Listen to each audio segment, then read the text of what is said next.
exporting. We are a trading country, always been, I think always will. If you have to look at the statistics of last year, we exported, in terms of value, about 18.5 billion euros worth of goods and services. Out of those 18.5 billion, 15 billion were services, the rest 3-point-something billion in goods. So that already in itself is a large number. I don't think we can just strike off that revenue and survive without exporting. And going forward, I think in a more digitized and connected world, international trade will play an even important role for Malta. As to whether Maltese companies are successful in investing overseas, in our experience, yes. Not necessarily investing directly, but they are definitely ready to do international business in its different ways and formats.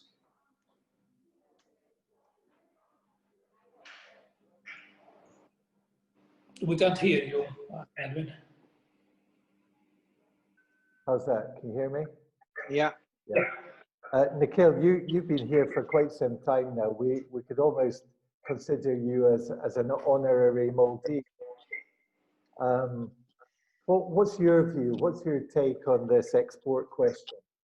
I think it's an interesting question because, when we think about exports, usually we think about somebody making something in the country and shipping it out. But if you take the definition of exports, classical definition, it means someone from outside, something or someone from outside consuming a product that we make, and then they send us inflow of cash. When you take that definition, more than 30 to 35% of our goods, if not more, are exports. What do I mean by that?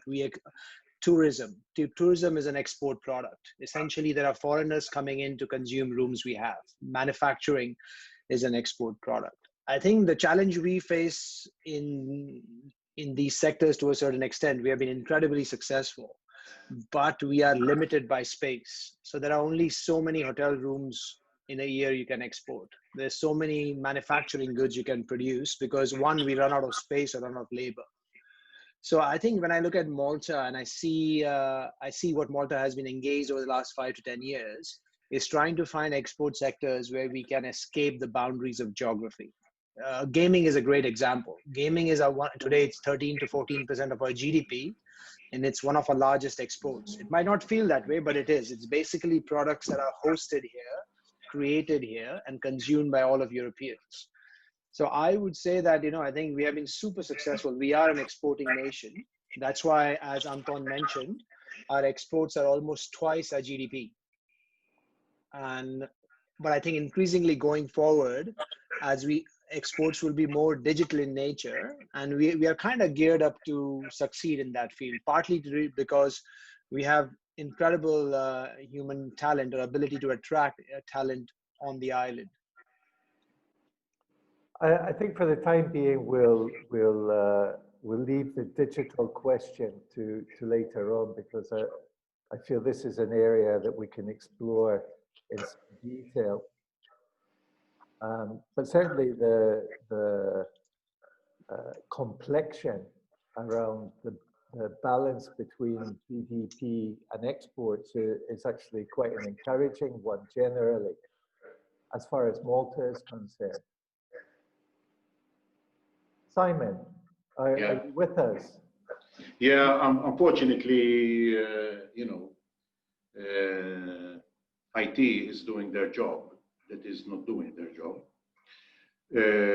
So we have an issue with the video for no problem. You're doing a very anyway, good, but can you hear me? A very good impersonation of the Invisible Man. But yeah. we'd certainly love to hear your thoughts on this export issue. Yeah, no, I think my colleagues has pretty much summed it up. All I want to add is that, let's not make it sound that internationalization is something innovative or new to our history. I mean, if you go back to our history, it has been for millennia, interaction with the world, however small our size. I think what we're talking about is perhaps the development of that. But, you know, if you take history, you know, if there was a war halfway around the world, Malta profited from looking after the wounded. You know, the fact that we import all our stuff is already giving us the international connection. And, you know, so what I'm trying to say here is that, as Nikhil well said, you know, the main columns of our economy, the services like tourism and so forth, are all dependent on international trade. I think trade within Malta is by definition very much restricted. And so by nature, we are people of exports, depending how you want to define exports, because the traditional definition seems to be you have a box and you're sending it from Malta to another country, whereas the reality is totally different and far, far wider. So, you know, as I said, you know, Malta is a keen established player in this world, and the discussion is or should be far more about the evolution of all that.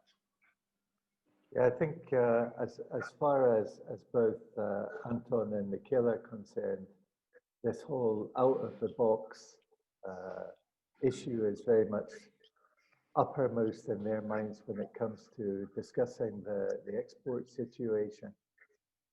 I think what I'll do is pick up on this exporting legacy that you've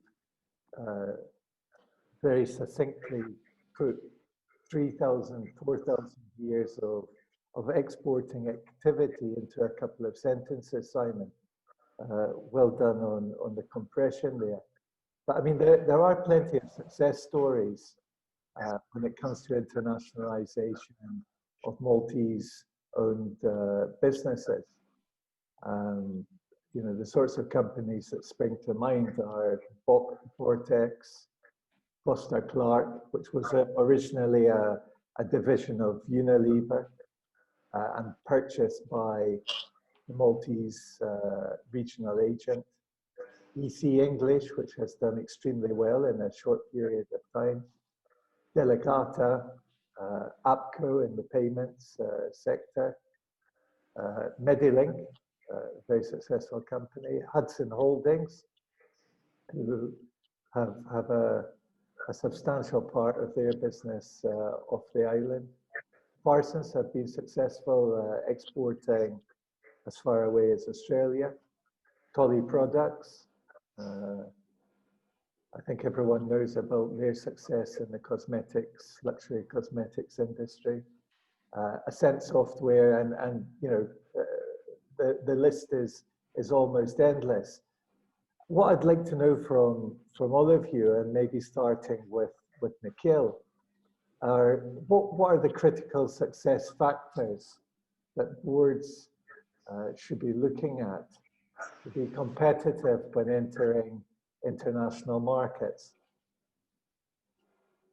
Nikhil? Yeah, thank you, Edwin. So I think, you know, you're absolutely right. I think there are quite a few success stories. It means that at Go also, we are uniquely qualified because we have had one massive disaster and one quite a successful story. Today, roughly 30-35% of our revenues come from abroad.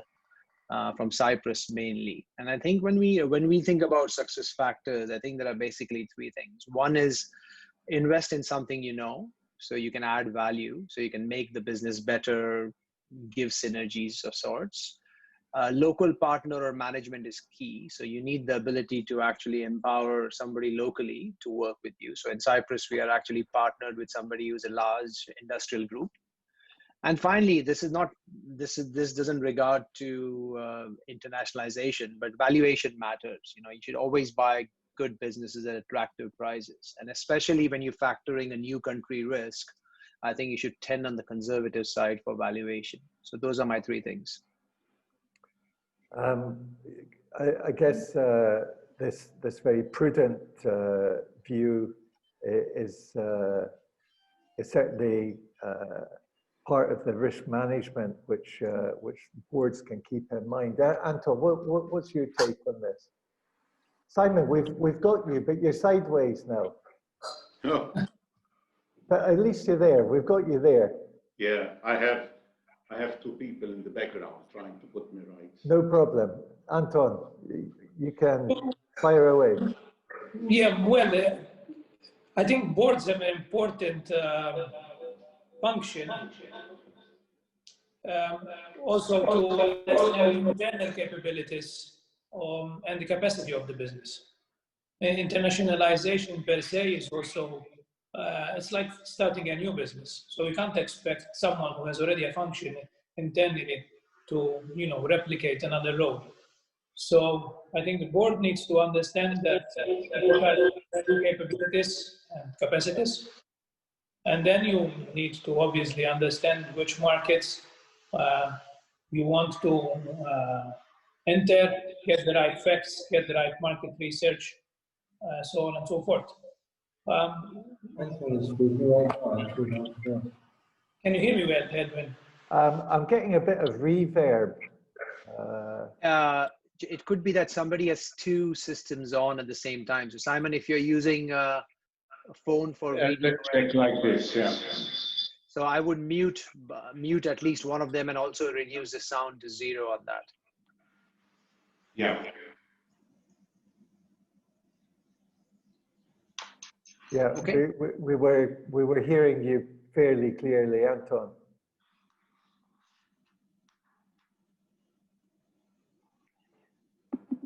So yeah, that's my take. I think you need to set up very specific teams. In my understanding. So. Okay, we have still a bit of reverb, Simon, but perhaps you'd like to give us your thoughts on this one, on the success factors.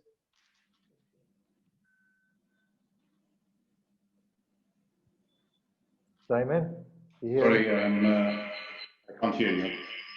Okay, we're getting reverb. In fact, I have two Simon Camilleris in the feed. Yeah, I think that's what will cause the echo. Yeah, unless one of them is silent.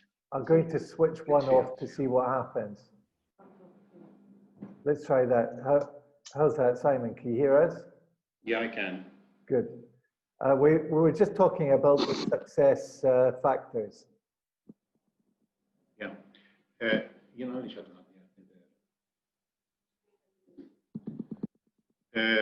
Sorry, guys. Sorry. Yeah.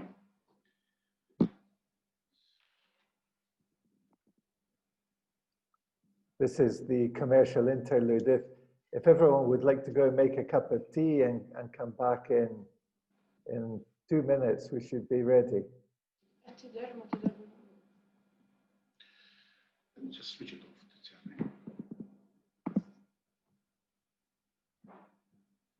That's pretty good, Simon. Look, I just switched it off. It's better. Yeah, very good. Can you hear me now? Yep, perfectly clearly. Yeah. Yeah. Sorry, guys, for all this. But one thing I wanted to share, about, because the question was about approaches, I think, more or less. Sorry, I missed the question. One thing which we have found is that, Malta being such a small arena, it makes us so much sturdier, so stronger, because we have to compete so hard in this little island, that when we go to a world arena, we find ourselves far more equipped than we believe so. We tend to think that because we're small, we are, less competitive. My experience has proved to be exactly the opposite, It's proven to be that the fact that you know, we all know how competitive the local market is. By nature, that's proven to be a very strong training ground to when we go and compete on the world market. So that has never come up as an issue in our experience, pretty much the opposite, you know. I think this is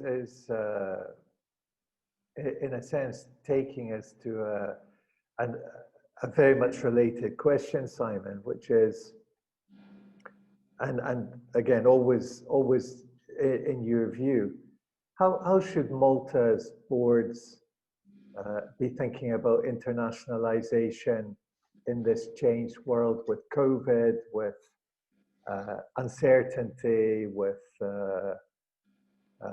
inability to meet people easily face to face? What's your experience? Well, obviously, I think again, it goes back to, I think we should take full advantage of our size, because usually, you know, when you are up against the big boys of this world, they lack what we have, which is, I think, a bit more creativity, or a lot more creativity, agility, flexibility. We're far more prepared for bespoke solutions, you know? So I think changing times, certainly in our history, has proven to be milestones for opportunities. And this is no exception. You know, if you sit down, lick your wounds in a corner, then that's exactly what's going to happen. But if you take a far wider view and say, right, this is the chaos, the world is over, but you know what? The world needs to keep on turning, and it does keep on turning. So new opportunities come up, and it's up to us to identify and go for them. You have to stop thinking in the terms of what I'm used to doing, what I used to do, but more in terms of what is needed. And use your experience to do that.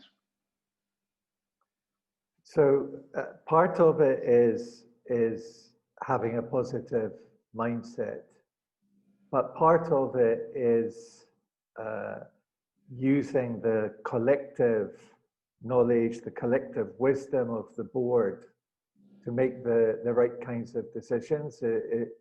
Would that be a good way of summarizing it?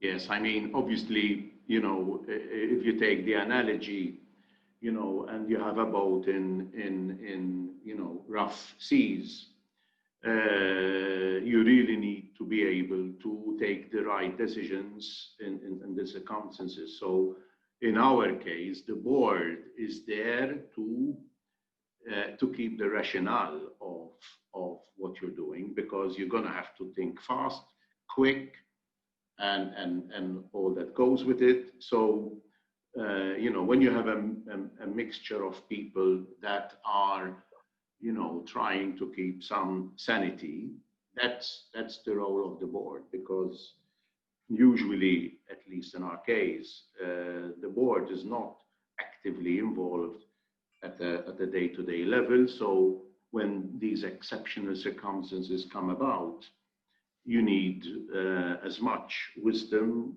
insight, and a good sense of direction to navigate the difficult situations, which, as I said previously, you know, it could prove to be opportunity. I kind of get a picture here from you where the business world is quite chaotic and full of potential opportunity. And then there's a calm at the center of the storm.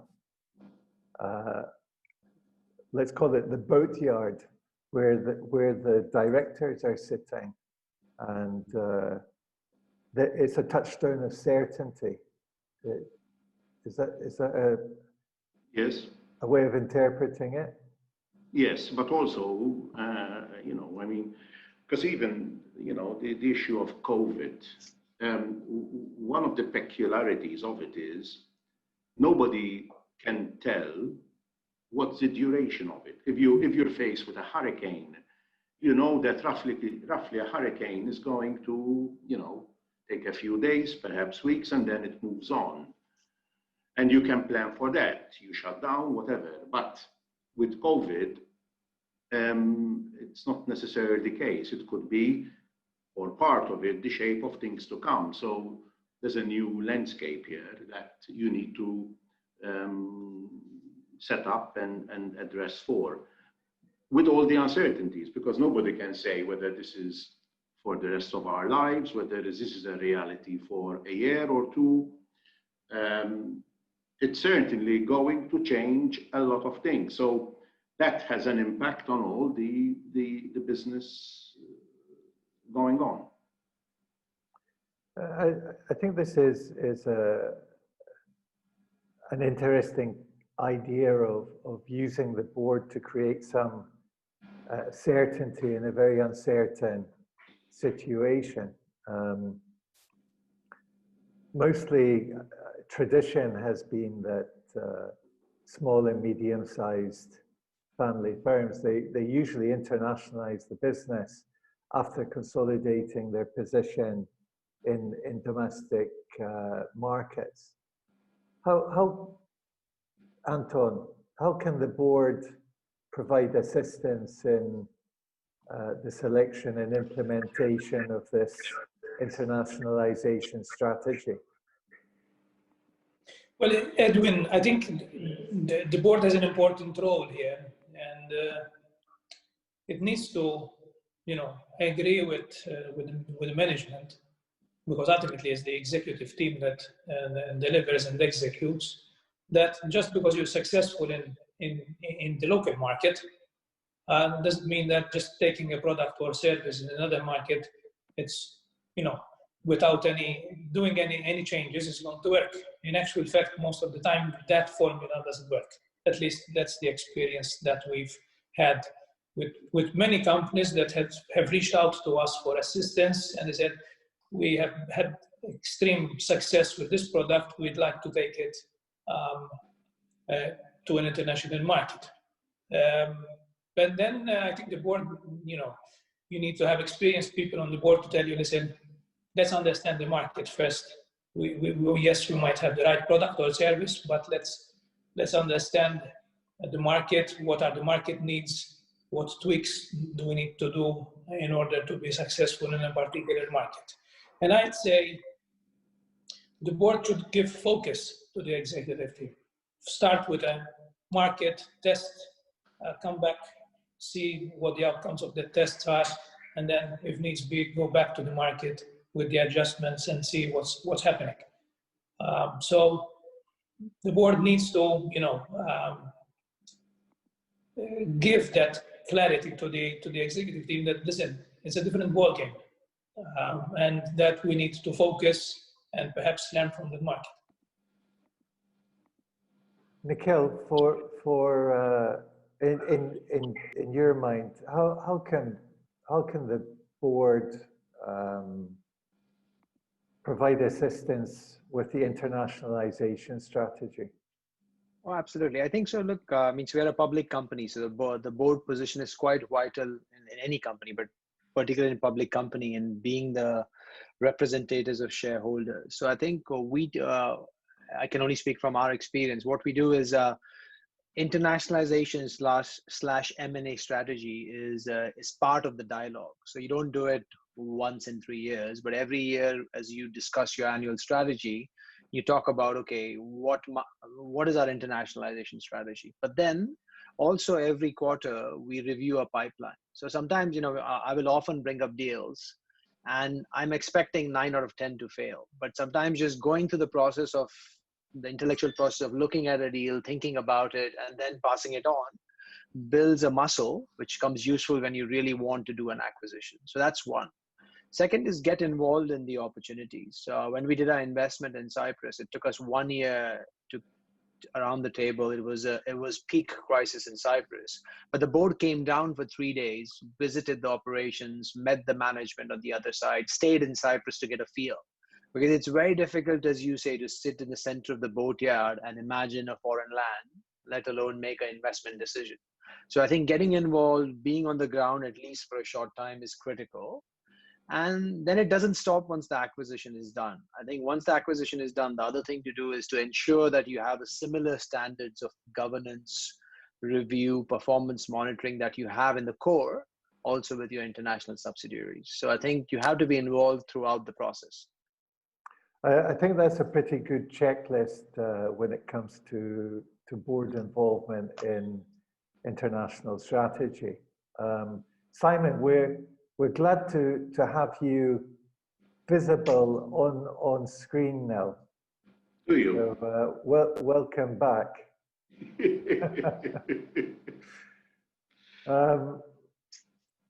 We're just here running through what kind of assistance the board can provide on the internationalization strategy. What's your take on that? Well, you know, talking from personal experience, like most organizations, nothing unique to us, but of course you've got the executive management who are usually and hopefully very busy looking after what we do. And then, you know, the board is very much keeping track of the strategy. Of course, like most other businesses, we have our own planning and business planning, what have you. But, you know, when you have a board, a separate board, especially the non-exec, I would say, you know, they are keen on the development side, as Nikhil said. So they tend to be busier with reviewing opportunities for growth in terms of acquisitions, mergers, ventures. So you've got a team of people, however small that would be, who are focusing on the direction and the further growth that is in the pipeline. So they have very clear terms of reference, and you know, whilst others are busy delivering on all our promises to clients, you know, the board is focusing on expanding our operations. Of course, they're being fed from executive roles and the CEO and the team, but the board has, you know, distinguishes between facts and fiction. You know, I think I'll return to this in a couple of moments. But Nikhil was talking about leading M&A at Go. And Nikhil, I'm just wondering, what kind of business ventures do you believe that the Maltese boards can focus on in order to make a leap into the future and create international revenue and success? I mean, you've given us a hint already talking about digital, but you know, where do you see that future? Yeah, I think coming back to that, I think, you know, when any business venture that you acquire, or especially international, should leverage your existing assets. So for you, if you take example of Go, we always think we have three assets. One is our customer base and data, two is our balance sheet, and three is our telecoms know-how. So we have a simple rule where any acquisition we look at, especially if it's international, we try to leverage 2 out of the 3 assets. So for example, we invested in CableNet, which is a telecom provider in Cyprus. And essentially we leveraged our balance sheet because they were a small company which didn't have easy access to funding. And we leveraged our telecoms knowledge to help them get access to suppliers, pricing, even strategy. On a different hand, when we look at startups that we invest, we actually have Go Ventures, which is invested now in startups in India or startups in the UK. We look to provide capital, but also look to provide them access to our customer base, because many of these startups want a sample customer base with good data to try out their products. And Malta and Cyprus is a fantastic test bed. So to summarize, I think you have to know your assets. Usually you have 2 or 3 distinct assets. In our case, it's know-how, balance sheet, and our customer base. And then you have to leverage those into any acquisition you do.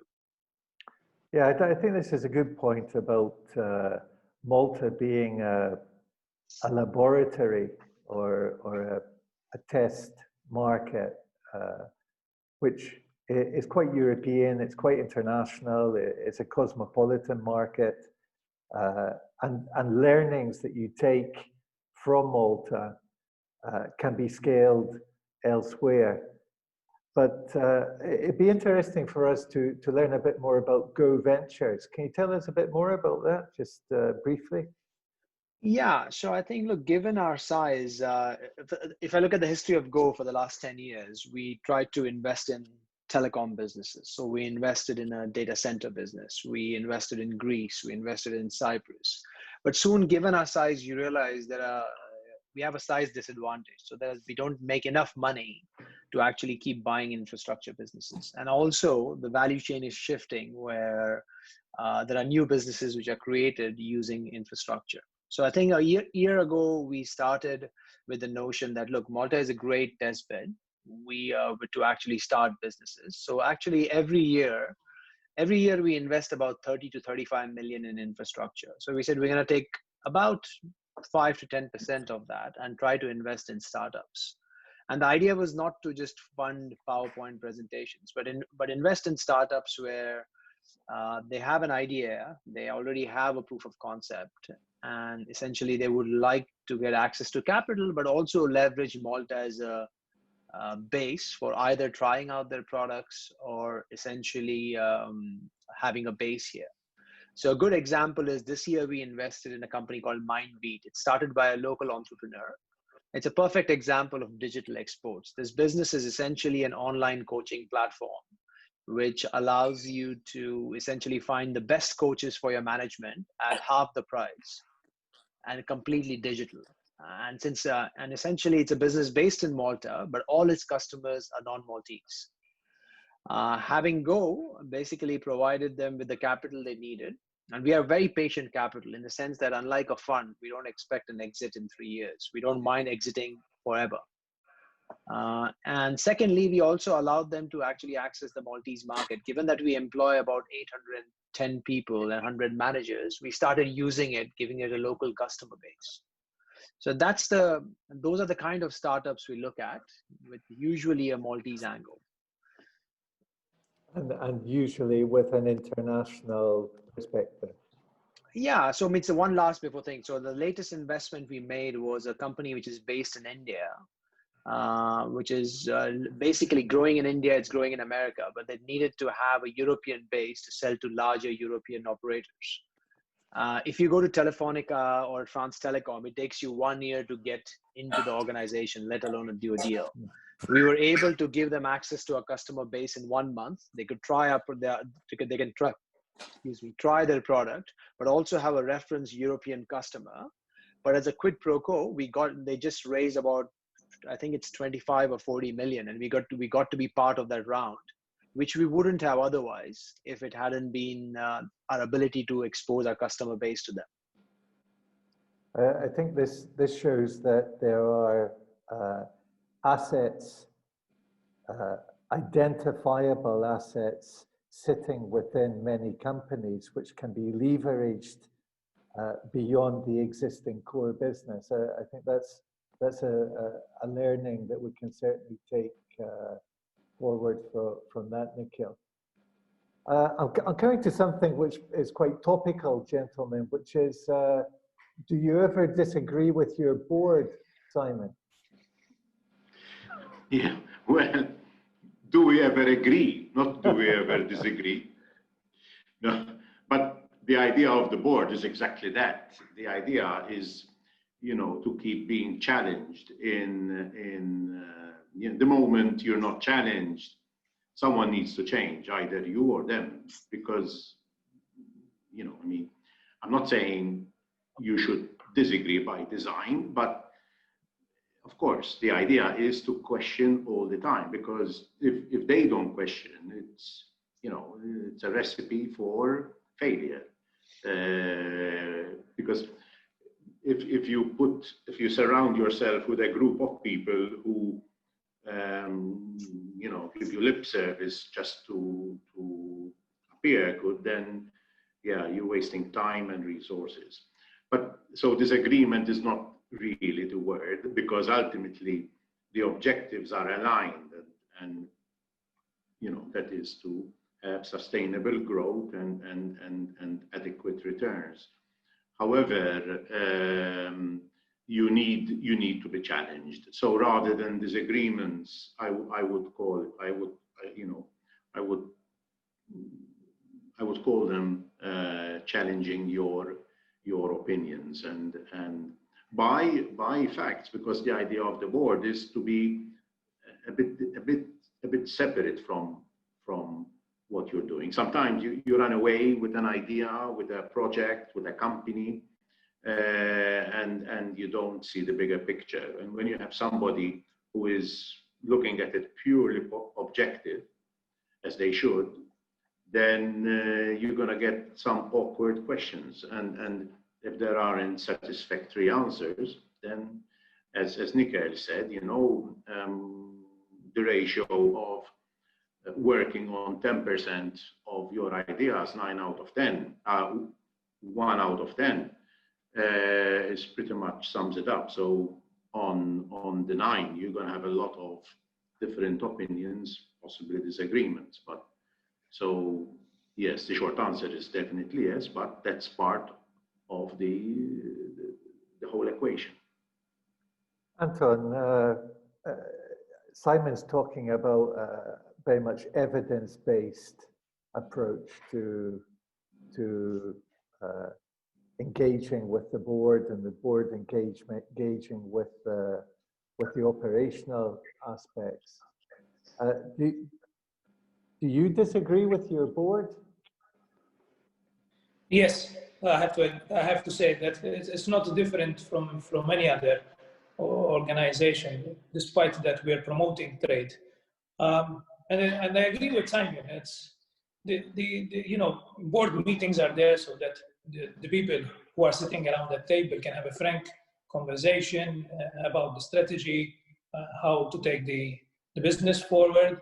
And we also have situations where even the board members themselves can have, and I agree with Simon, not disagreements, but you know, they challenge each other's arguments to try and find, you know, the best way forward.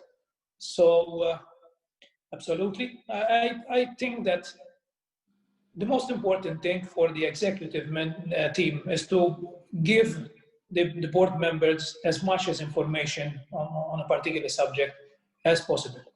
It's usually the lack of information that leads boards to say, should we do this, but is it worth doing? Is it way too risky?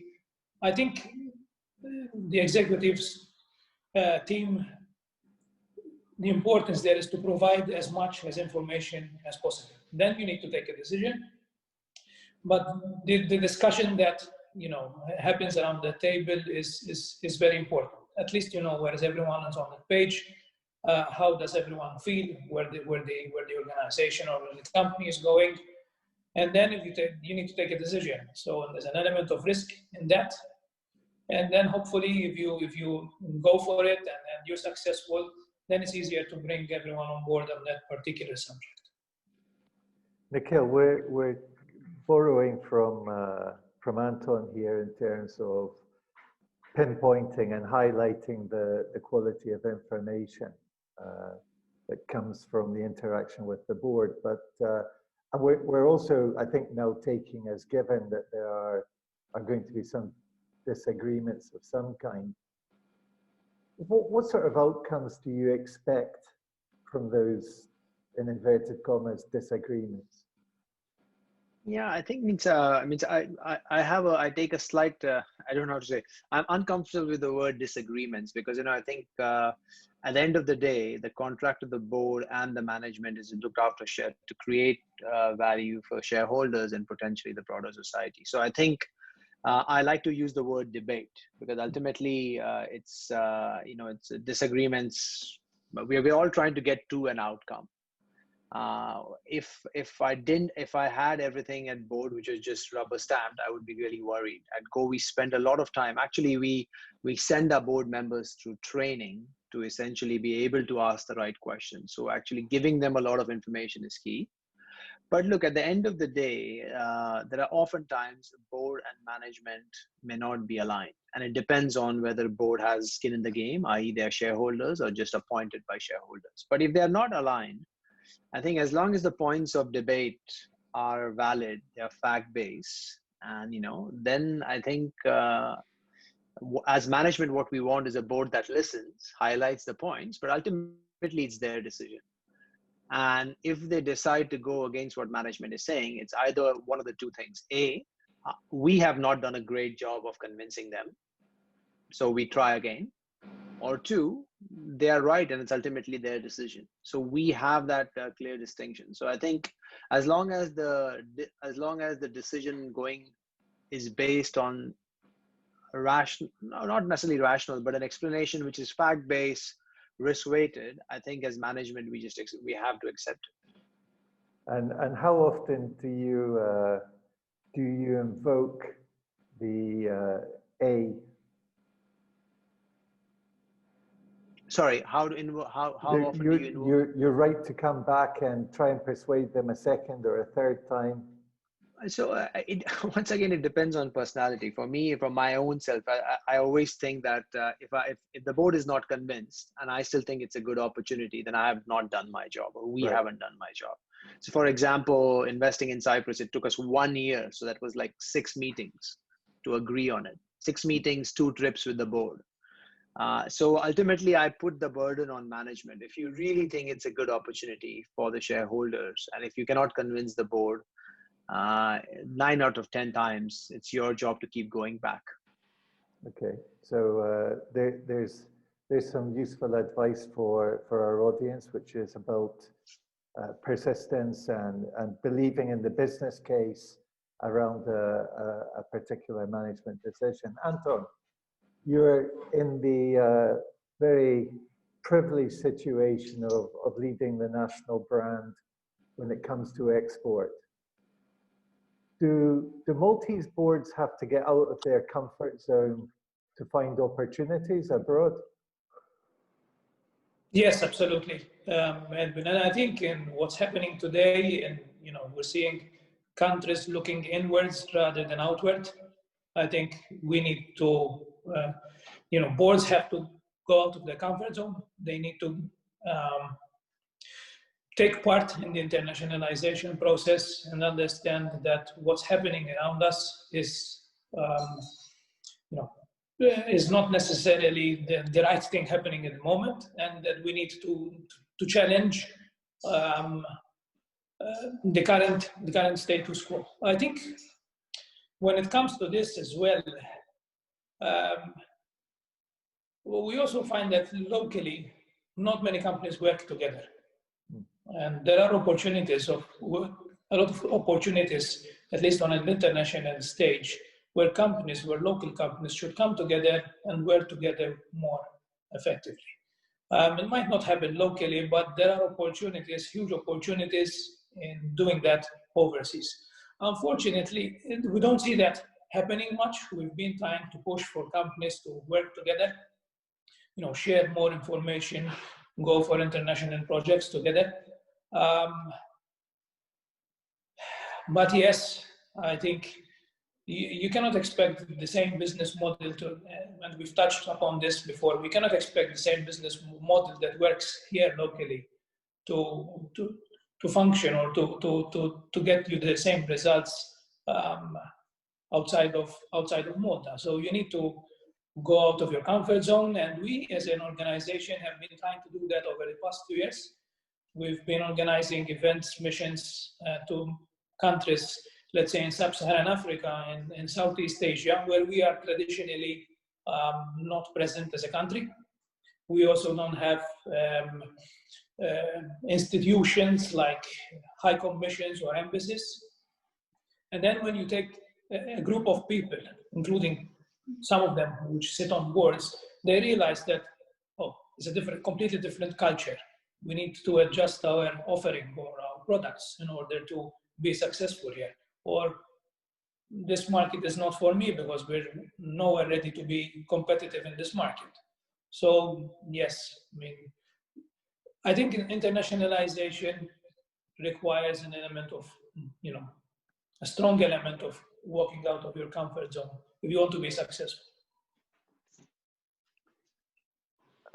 I think a related question, which is often on the agenda, particularly when we have local events, is how can companies find areas which they can be successful, compete successfully off the island? Do you have any advice for potential or would-be exporters there? Yes, I think that it's important to engage with a lot of stakeholders in the markets you are interested in. You can, you can join chambers of commerce or business associations or specific associations. You can, pre-COVID, it was much easier. You go to a trade show, you go to a networking event, you go to a conference. Most of this has moved digital. I think a lot of companies are still finding their way on how these digital events work. My feedback over the past few months since COVID hit us, a lot of companies have been even more engaged. They've had more meetings via platforms like LinkedIn or other specialized platforms. They've met more people, and they're using this time where they cannot actually take a plane and go from A to B, at least to meet people, to start the conversation, to do the due diligence on possible partners, suppliers, distributors. Well, there's a long list of that. But the network is important, Edwin. I think on top of that list, you need to go out there, you need to make a name for yourself, and you need to, in order to do that, you need to network on a regular basis. Whether you're doing it face-to-face, digitally, I think that cannot be replaced, and it remains top priority. You meet someone, he might not be able to help you, but that person might lead you to another opportunity, might introduce you to someone else. That someone else might be the right partner, then you sit down and you see how you can take that opportunity forward. I don't see how you can do that without the networking aspect. We've had a very wide-ranging discussion today, and I think we've touched on quite a number of very valuable points. But we've come to the million-dollar question, which is, what should the role of the board be in the internationalization process, and how can companies create the right board to internationalize successfully? Simon, what's your feeling on this one? Well, I think the board could or should be the catalyst here, because as I said previously, it's very hard for your executive team, who are usually already working to a brim, to working within their limits, and to expect them to sort of then create a completely new platform, as in internationalization. What's going to happen is something has got to give, because if they're already to the limit. So I think the board is there to help the company go to the next new level, which, so that's clearly, or should be clearly, their focus. So, they're making sure that the resources needed, and there will be resources needed, are happening, because they keep asking the question, what's happening with this, that, and the other. So And just to add a small point to the previous question about the comfort zone, it's not about just the board getting out of the comfort zone. The board is to also ensure that the executive team does not stay within the comfort zone, because the board is only given leadership, strategy, and advice. The actual work has to come from your executive team. And getting the executive team out of the comfort zone should be part of the brief of the board. Nikhil, to create the right board to internationalize successfully, do you need a special kind of chairman? Do you need the right nominations committee? What do you need?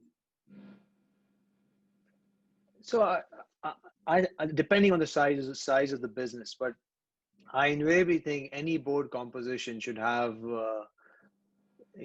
how should I say, individuals which bring something else to the table. If you're looking at an international investment, I would say that the best thing to do is actually have a board in that country, which is made up of few board members from your operations in Malta, but also invite others who either might be experts in the country or might actually be experts in that industry to sit on that board.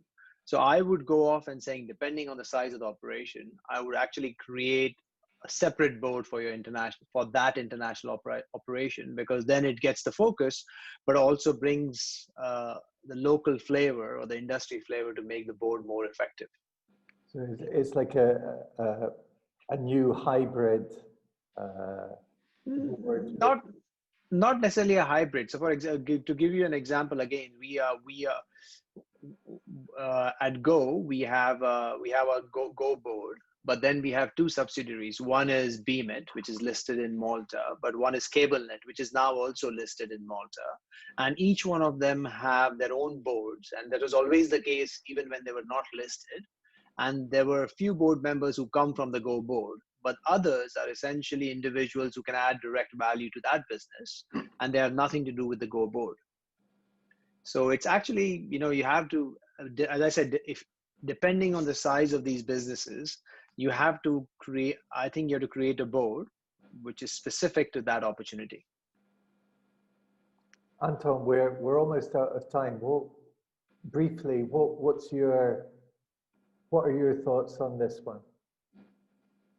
Well, we also meet a lot, because you've asked a specific question: small, medium-sized family businesses. Yeah. We also meet a lot of small companies, micro enterprises that sometimes don't have a board. So but our suggestion is you still need to reach out, maybe, to experienced people if you want to go down the internationalization route. And when it comes to family businesses, we also find that most boards are composed of family members, and most probably even people within the organization.